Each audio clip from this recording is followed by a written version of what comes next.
ሰላም! ዛሬ ደግሞ ስለ አራተኛው ኮከብ ስለ ካንሰር እናወራለን። ብዙ ጊዜ የሸርጣን ተወላጆች ስሜታዊ እንደሆኑ ወይም ቤተሰብ እንደሚወዱ ብቻ ይነገራል።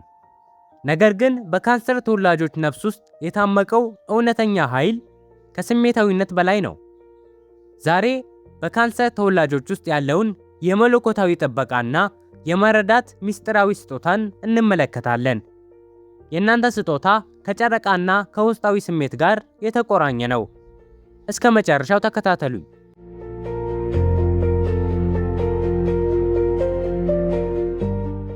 ካንሰር የውሃ ኮከብ እንደመሆኑ መጠን መንፈሳዊ ስጦታው መለኮታዊ ርህራሄ ነው። እናንተ የዓለም እናቶችና አባቶች ናችሁ። ሰዎችን የመንከባከብና የመጠበቅ ተፈጥሯዊ ግዴታ በውስጣችሁ አለ። ካንሰሮች በነፍሳቸው ውስጥ የቅድመ ማወቅ ኃይል አላችሁ። ይህ ማለት አንድ ነገር ከመከሰቱ በፊት በስሜታችሁ የመረዳት፣ የሰዎችን እውነተኛ ማንነት ገና በማየት የመለየት ልዩ መንፈሳዊ ችሎታ ነው። እናንተ ባላችሁበት ቦታ ፍቅርና መሸሸጊያ አይጠፋም።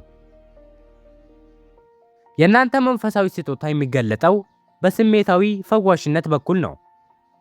ካንሰሮች የተሰበረ ልብ በመጠገን ሰዎችን በማዳመጥ ብቻ መንፈሳቸውን የማረጋጋት ከፍተኛ ኃይል አላችሁ። ስጦታችሁ ባለራዕይነት ይባላል። እናንተ በህልማችሁ ወይም በድንገተኛ ስሜታችሁ ጠቃሚ መልእክቶችን የመቀበል ችሎታ አላችሁ። አንዳንዴ ለሰው የምትሰጡት ምክር ወይም ተጠንቀቅ የምትሉት ቃል ሰዎችን ከትልቅ አደጋ ሊታደግ ይችላል።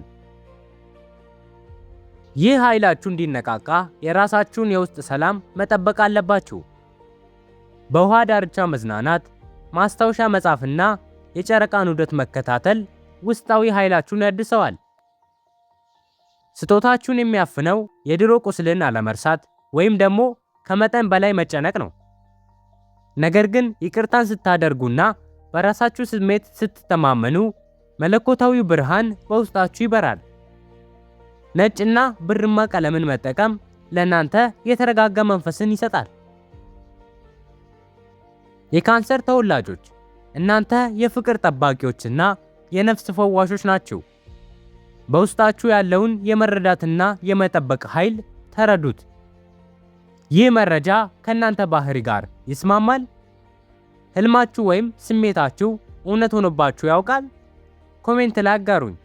በሚቀጥለው ቪዲዮ ስለ አሰድ ወይም ሊዮ ድብቅ ስጦታ እናያለን። ቪዲዮውን ለምትወዱት ሰው ሼር አድርጉ። ላይክ እና ሰብስክራይብ ማድረጋችሁን እንዳትረሱ።